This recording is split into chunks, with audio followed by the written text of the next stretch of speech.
Hello everyone, नमस्कार, आदाब, सत श्री अकाल एंड जय हिंद प्यारे साथियों। भाई कैसे हैं आप सब लोग? आई होप कि आप बहुत अच्छे होंगे। और अगर मैं अब बात करूं इस समय, तो आपके लिए एक बहुत ही शानदार वैकेंसी आई हुई है। वो है हरियाणा का सीईटी का एग्जाम होने जा रहा है।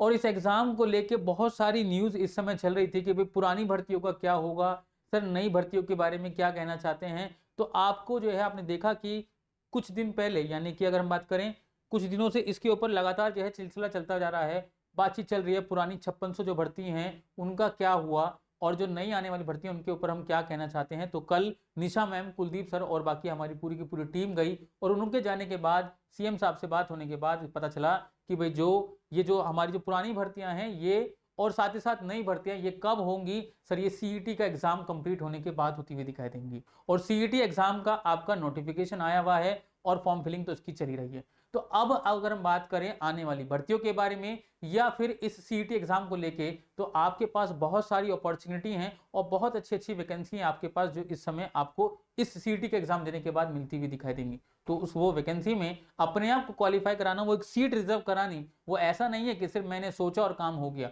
उसके लिए मेहनत करनी पड़ेगी, तैयारी करनी पड़ेगी। और वो तैयारी कहां से करें, कैसे करें, इस समय वो एक इंपॉर्टेंट जो है हमारे बीच में एक सवाल बना हुआ है।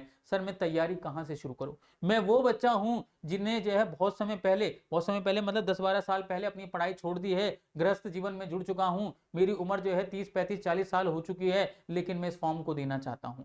इसमें वो बच्चे भी होंगे जो अभी हाल फिलहाल ही में 12वीं पास करके आए हैं या ग्रेजुएशन कंप्लीट करके आए हैं, वो भी पहली बार फॉर्म देने जा रहे होंगे, मतलब भरने जा रहे होंगे और इस एग्जाम को देने जा रहे होंगे। इसी तरीके से वे भी लोग होंगे जिन्होंने 2022 में इस एग्जाम को दिया था, लेकिन किसी कारणवश उनका नहीं हुआ था। तो उनकी भी अब तैयारी की जिम्मा पूरी हरियाणा केडी लाइव ने जो है उठा रखा है। तो उस हरियाणा केडी लाइव की तरफ से मैं रवि वर्मा आज आप लोगों के बीच में एक इंपॉर्टेंट चीज लेकर आया हूं कि मैं अपनी प्रिपरेशन कैसे और कब से स्टार्ट करूं। तो उस पर चर्चा करता हूं। जल्द से जल्द क्या करें, इस सेशन को लाइक करें और ज्यादा से ज्यादा आप इस सेशन को शेयर करें, क्योंकि ये सेशन आप लोगों के लिए तो मददगार होगा ही होगा, साथ ही साथ उन लोगों के लिए भी मददगार होगा जो इस प्रिपरेशन के लिए आगे बढ़ने वाले हैं। तो मैं आपको बता दूं कि सबसे पहले इस एग्जाम के बारे में बता दूं कि थोड़ी सी इंफॉर्मेशन कि भाई ये ग्रुप सी और ग्रुप डी की वैकेंसी के लिए ये एग्जाम कराया जा रहा है, जो आने वाले 3 सालों के लिए आपको एक वैलिडिटी दे देगा कि भाई आने वाले 3 सालों में हरियाणा सरकार की तरफ से जितनी भी वैकेंसी होंगी, जो कि ग्रुप सी और ग्रुप डी, जिसमें से मैंने कुछ नाम लिख रखे हैं: पटवारी, कांस्टेबल, सहायक लाइनमैन, सब इंस्पेक्टर, स्टेनोग्राफर, ग्राम सचिव, clerk, data entry operator, cook, चौकीदार, स्टाफ नर्स आदि, इन तरीके की तमाम वैकेंसी के बारे में आप एलिजिबल होते हुए दिखाई देंगे आने वाले 3 सालों के लिए। तो इसकी तैयारी में आज से ही जुड़ जाते हैं। और अगर मैं बात करूं इस एग्जाम को लेके, तो इसका नोटिफिकेशन जो आया था वो 26 मई को आया था और उसकी फॉर्म फिलिंग 28 मई से स्टार्ट हो चुकी है और 12 जून तक इसकी फॉर्म फिलिंग चलती रहेगी। जबकि इसकी लास्ट पेमेंट जो होगी वो 14 जून को होने वाली है, रात को 12 बजे से पहले पहले। लेकिन अपनी फॉर्म फिलिंग और अपनी जो ये फॉर्म फिलिंग का जो प्रोसेस है, अपना जो भी आप डेटा भरेंगे उसके अंदर बहुत ध्यान से, बहुत सावधानी पूर्वक भरिएगा और जल्द से जल्द अपना फॉर्म जो है भर दीजिए, क्योंकि एंड मोमेंट पे क्या क्या चीजें हैं वहां पे सर्वर में प्रॉब्लम आती हुई दिखाई देंगी, इसका जवाब कोई नहीं देने वाला होगा। वो आपकी गलती होगी अगर आपने जो है फॉर्म टाइम पे नहीं भरा तो इसके मैं आगे बात बता दूं आपको कि इसी में इंपॉर्टेंट बात ये होगी कि आपको ये भी बताया गया है कि आपका सब्जेक्ट कौन कौन से आएंगे, आपकी सब्जेक्ट की वेटेज किस तरीके की, क्योंकि ये भी आपको पता होगा कि भाई मेरे पास 2 तरीके के सेक्शन होंगे। 100 नंबर का पेपर आएगा, 100 सवाल पूछे जाएंगे, जिसमें 75% जो होगा वो आपके पास general awareness, reasoning, maths, English, Hindi, computer knowledge के सवाल पूछे जाएंगे। और जो इंपॉर्टेंट रोल है वो है हरियाणा जीके। हरियाणा जीके, हरियाणा का करंट अफेयर और हरियाणा से जुड़ी हुई जो आपका स्टैटिक जीके, वो सारा का सारा पूछा जाएगा। और ये सारा का सारा वेटेज कितना है? 25% नंबर है, यानी 25 नंबर सीधे सीधे आपके यहां से आने वाले हैं। तो हरियाणा के बारे में करंट अफेयर, हरियाणा के बारे में स्टैटिक जीके बहुत अच्छे से पढ़ना पड़ेगा और ये भी बात करनी पड़ेगी।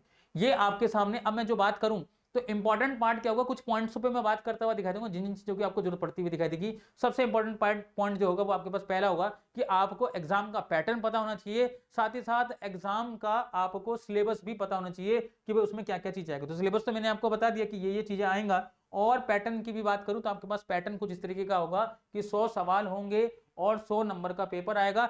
1 घंटा 45 मिनट का आपके पास टाइम होगा। साथ ही साथ इसमें नेगेटिव मार्किंग तो नहीं है, यानी आपके पास 5 ऑप्शन होंगे ABCDE, उसमें से 5वां ऑप्शन होगा कि मेरे को आंसर नहीं देना है, मेरे को आंसर नहीं देना है, नॉट अटेम्प्ट पे कलेक्ट करना है। तो अगर आपने इन 5 ऑप्शन में से किसी पे भी जवाब नहीं लिखा तो आपका एक नंबर कट जाएगा। लेकिन यानी अगर आपने उन 5 में से कोई से भी एक पे टिक कर दिया, चाहे वो गलत है चाहे वो सही है, नंबर तो कटेंगे नहीं। सही हो गया तो नंबर मिल जाएंगे, गलत होगा तो नंबर कटेंगे नहीं। लेकिन अगर आपने अटेम्प्ट ही नहीं करा, यानी अगर आपने उसको जो है किसी भी ऑप्शन में टिक नहीं करा, तो नंबर कट जाएंगे। ध्यान रखिएगा। तो आपको अच्छे से प्रिपेयर रखना है और आपको हर एक सवाल का जवाब देना ही पड़ेगा, चाहे आप कोई सा भी दे। उसके अलावा जो भी आपके पास सिलेबस आएगा वो 12th बेस पे और 10th बेस पे आएगा। उसके अलावा इंग्लिश और हिंदी दोनों लैंग्वेज में आपके पास पेपर होगा। यानी मैंने आपको एग्जाम का पैटर्न भी बता दिया और साथ ही साथ एग्जाम में सिलेबस क्या क्या है वो भी आपको बता लगे। तो पहला पॉइंट तो आपका क्लियर हो गया। दूसरा क्या है कि इस समय हमारे को, अगर मैं बात करूं तो ये वाला जो एग्जाम है सीईटी का एग्जाम, एक्सपेक्टेड डेट बता सकता हूं कि ये अगस्त की एंड में हो जाना चाहिए, अगस्त के मिड और एंड में हो जाना चाहिए, या फिर सितंबर के फर्स्ट वीक तक मुझे लगता है कि हो जाना चाहिए, अगर कोई रुकावट नहीं आई किसी भी तरीके की। तो अगर मैं बात करूं अगस्त की, अगर बात करूं तो अगस्त में अभी देखो जून चल रहा है, जून की शुरुआत हुई है, जून जुलाई अगस्त, यानी तकरीबन 2.5 से 3 महीने का समय है हमारे पास। ये 2.5 से 3 महीने का मतलब है तकरीबन मेरे पास 90 दिन के आसपास है। अगर मैं मोटा मोटा बात करूं, वैसे तो 90 से कम ही होंगे, लेकिन फिर भी मैं मान के चलता हूं कि 90 दिन है मेरे पास। इन 90 दिनों के अंदर प्रिपरेशन करनी है। तो अब इन 90 दिनों में हमें क्या करना पड़ेगा?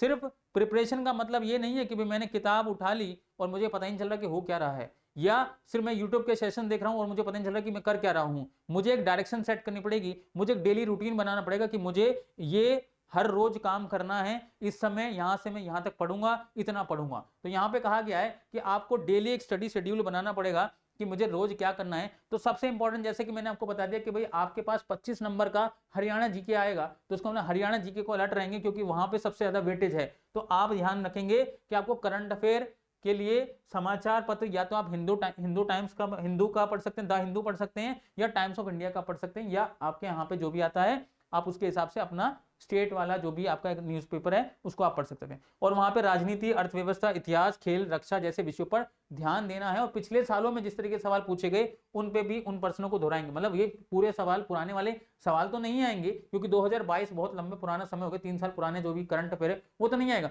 लेकिन उस पेपर से अंदाजा लग सकता है कि उस करंट अफेयर के जो वहां पे सवाल पूछे गए थे 2022 में वो किस किस टॉपिक से पूछे गए थे। उन टॉपिक को उठा सकते हैं और उन्हीं टॉपिक से रिलेटेड इस साल जो न्यूज चल रही होगी उस पर अच्छे से अलर्ट होकर तैयारी को अपनी मजबूत कर सकते हैं।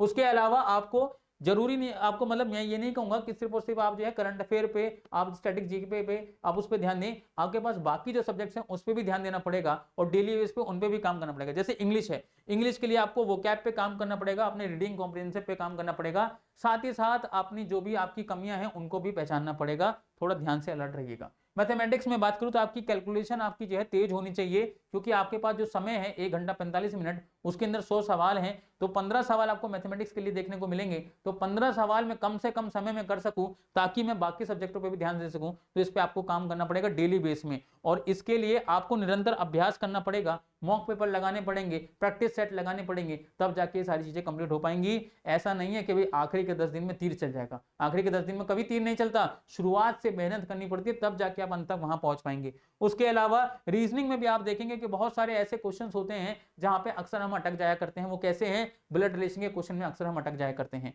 एनालॉजी के सवाल हम अटक जाया करते हैं, सिटिंग अरेंजमेंट के क्वेश्चन जो होते हैं वहां पे अटक जाया करते हैं। तो जो वे इस तरीके के टॉपिक्स हैं जहां पे आपको लगता है कि ये मेरी चीजें मेरी मजबूत होनी चाहिए, वहां पे आप अच्छे से काम कीजिए। डेली बेस में एक रूटीन बनाइए कि मेरे को थोड़ा सब पे ध्यान देना जाना है। और इंपॉर्टेंट बात ये होती है कि भाई आपको टाइम मैनेजमेंट आना चाहिए। मान लो मेरे को कितना ही पेपर क्यों ना आता है, मेरे सारे कॉन्सेप्ट क्यों ना क्लियर हो, लेकिन अगर मेरे को टाइम मैनेजमेंट ही नहीं आता तो मैं पेपर में करूंगा क्या?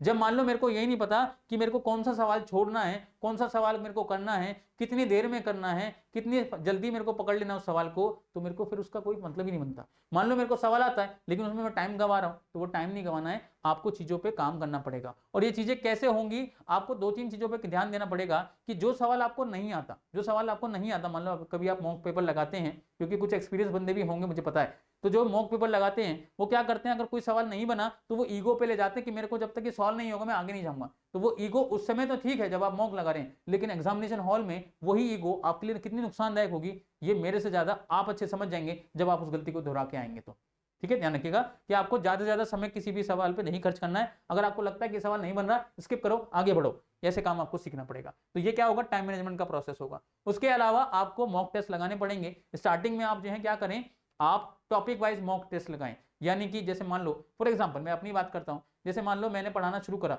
और मैंने आपको रेशो पढ़ा दिया, तो रेशो से रिलेटेड जितने भी क्वेश्चंस आपके मॉक टेस्ट हैं, बस क्या होता है मॉक टेस्ट कई तरीके के होते हैं, आपके पास टॉपिक वाइज भी होते हैं, आपके पास फुल सब्जेक्ट वाला भी होता है और फुल मॉक लेंथ भी होता है। 3 तरीके के आपके पास टेस्ट हैं। पहला आपके पास सब्जेक्ट वाइज है, दूसरा फुल मॉक लेंथ है और तीसरा टॉपिक वाइज है। अगर मैंने रेशो पढ़ाया तो रेशो से रिलेटेड जितने भी टेस्ट हैं आपके पास उनको लगा डालो। फिर मैंने पार्टनरशिप पढ़ाया तो पार्टनरशिप से रिलेटेड लगा डालो। परसेंटेज है, परसेंटेज को लेकर लगा डालो। उससे मुझे पता चलेगा कि कहां कहां पे मेरी अभी कमजोरियां चल रही हैं और कितना मेरे को सुधार करने की जरूरत है। वो सारे तमाम चीजों के जवाब आपको यहां से मिल जाएंगे। ठीक है, और अपने ऊपर जो है विश्वास रखें, कॉन्फिडेंस अपना बनाए रखें। साथ ही साथ अपनी जो है ये मैंने आपको बता ही दिया कि हर रोज जो है अपने वीक पॉइंट्स को पहचानो कि कहां कहां मेरी गलतियां हैं। आप क्या करते हैं, अगर मेरे को कहीं किसी चीज पे दिक्कत है तो उस दिक्कत को दूर नहीं करेंगे, आगे बढ़ जाएंगे और वो दिक्कत बरकरार चलती रहती है। उससे क्या होता है, आने वाले समय में वो दिक्कतें कंटिन्यू चलती रहेंगी। आपने क्या सीखा, आपने सीखा कुछ नहीं। जो आपको आता था सिर्फ आप उसी पे काम करते गए, जो नहीं आता था आपने उस पर काम ही नहीं करा। तो इसका मतलब अगर आप जो है कुछ भी करते हैं, प्रैक्टिस करते हैं और आपको लगता है कि मेरा ये पॉइंट वीक है या मैं यहाँ कमजोरी आ रही है या मैं इसको, मुझे लगता है इसमें थोड़ा सुधार और होना चाहिए, तो वो सुधार कैसे होगा, जब आप उस पर प्रैक्टिस करेंगे। तो यानी कम से कम हर रोज जो है 1 घंटा स्टार्टिंग के तौर पे आधा 1 घंटा निकालो, धीरे धीरे टाइम इंक्रीज करो और जहां पे भी आपके वीक पॉइंट्स हैं उस पर कवर अप करते रहना। ठीक है, आगे उसके अलावा आपको एक और काम करना है। सबसे इंपॉर्टेंट चीज होती है पॉजिटिव बने रहना। पॉजिटिव कैसे, आपने देखा होगा कि बहुत सारे लोग ऐसे होते हैं जो नेगेटिव लोग होते हैं और नेगेटिव आपकी तरफ को जो है वेव्स भेजते हैं, यानी आपको जो है क्या करते हैं, हतोत्साहित करते हैं कि भाई आप कुछ नहीं करोगे, यार रहने दे, सरकार ऐसी है, भर्ती निकालती है फिर जो है उनको रद्द कर देती है। इस तरीके के आज के टाइम में नौकरी पाना कोई हंसी खेल नहीं है। इस तरीके की तमाम आपको जो है नेगेटिव बात कहते हुए दिखा देंगे। उससे क्या है, वह तू नेगेटिव रहे, तेरे को नहीं हो रहा, तेरे को नहीं जम रहा, तू मत कर, लेकिन मेरे को तो करने दे। तो अपना जो है एटमॉस्फेयर कुछ इस तरीके का बनाना पड़ेगा कि मेरे लिए कौन सा फायदेमंद है और कौन सा नुकसानदायक है। यानी मुझे अपने जो आसपास के लोग हैं उसको चूज करना पड़ेगा। अगर आपको लगता है कि ये मेरे लिए जो है नेगेटिव लोग है, ये मेरे को नेगेटिव बात बताता है, तो उससे थोड़ा सिर्फ उतना ही मतलब रखो। मैं ये नहीं कह रहा कि दोस्ती तोड़ दो, लेकिन उससे उतना मतलब रखो कि भाई देख ऐसा है, तू जो कह रहा है वो ठीक है, लेकिन मैं अपनी तैयारी करूंगा, मैं अपनी तैयारी में जुटा रहूंगा, तू मेरे को मत बता, तू अपने से मतलब रख। तो ये सारे पॉइंट्स पे अगर आप ध्यान देंगे, ये जो मैंने आपको 6-7 पॉइंट्स बताए हैं, इन पॉइंट्स पे अगर आप काम करेंगे तो डेफिनेटली तौर पे आने वाले समय में अगर आपको सफलता ना मिले तो आप मेरे को पकड़ लेना, क्योंकि यही सारे पॉइंट्स होंगे जो आपको आगे काफी मदद करते हुए दिखाई देंगे। और लास्ट में कहूंगा कि भाई देखो इन सब चीजों का निचोड़ क्या आता है, इन सब का निचोड़ है ये बैच। यानी कि आपको जो है ये धुमा बैच में जो है जुड़ना पड़ेगा। कहते हैं धुमा उठा देंगे इस बैच से, क्यों, क्योंकि इसके अंदर आपकी निशा मैम भी हैं, मैं भी हूं, उसके अलावा आपके कुलदीप सर भी हैं जो रीजनिंग पढ़ाएंगे, मैं आपको मैथमेटिक्स का पोर्शन देखूंगा, निशा मैम आपके हरियाणा जी के देखेंगी, आपकी हिंदी की भी क्लासेस चलेंगी, इंग्लिश की भी क्लासेस चलेंगी और बाकी कंप्यूटर की क्लासेस चलेगी। ये तमाम आपको जो है सारी की सारी क्लासेस आपको मिल जाएंगी इस बैच के अंदर। लेकिन खास बात क्या है, ये बैच 4 तारीख से स्टार्ट हो चुका है और इसके अंदर जो बैच 4 तारीख तक ले लेंगे उनको तो मिल जाएगा 299 रुपए का। 4 तारीख के बाद जो लेंगे उनको यही बैच डबल रेट में यानी तकरीबन 499 रुपए में मिलना पड़ेगा। तो इसका मतलब आप बिना किसी देरी के अपनी तैयारी को मजबूत कीजिए, ये बैच परचेज कर लीजिए और अपनी तैयारी में जुट जाइए। ठीक है, फिलहाल इतना ही रखता हूं। आई होप कि आप मेरी जानकारी से संतुष्ट होंगे, चीजें बेहतर लग रही हो तो सेशन को लाइक जरूर कर दीजिएगा और चैनल पर नए हो तो चैनल को सब्सक्राइब कर लीजिएगा। Bye bye, take care and जय हिंद, थैंक यू सो मच।